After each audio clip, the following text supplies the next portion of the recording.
Who the heck needs WHMIS training anyways? Having a hard time finding a clear answer to this super popular question, no matter how much you search? Stick around and I'll finally clear things up for you. Hey everyone, Dave here with OnlineWHMIS.ca. Without a doubt, who needs WHMIS training is one of the most common questions relating to WHMIS. Depending on where you search or who you ask, answers can range from everyone in Canada to only workers who use chemicals regularly. So which one is it? Who actually needs WHMIS training? The answer may not be as simple as it seems, and we'll need to examine the specific purpose of WHMIS training to get a little bit closer. The simple goal of WHMIS training is to protect Canadian workers from chemical hazards in the workplace. This helps us narrow things down right off the bat. For someone to require WHMIS training, they need to A, be a worker in Canada, and B, have the potential to be exposed to chemical hazards in the workplace.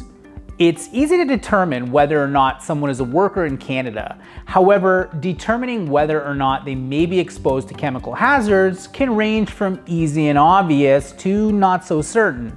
The fact is, hazardous products can be found in nearly all workplaces, and regardless of a worker's job position and duties, in most cases, the potential exists for them to be exposed to these products. The simple answer to the question is this: most Canadian workers will need WHMIS training at some point throughout their careers. This includes factory workers, automotive workers, employees in retail and food industries, cleaners, contractors, officer staff, and healthcare workers, just to name a few.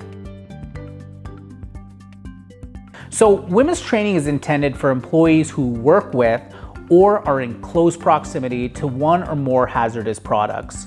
Employers are required to determine potential hazards in their workplace and provide WHMIS education and training to maintain worker safety.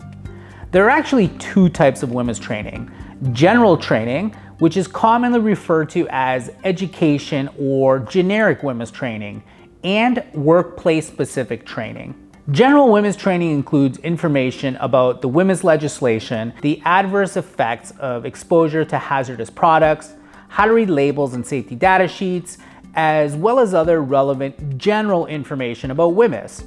This type of training can be taken live in a classroom, via video, or even through online training. Workplace-specific WHMIS training varies from company to company and includes information that's unique to the workplace and chemicals that are being used within it.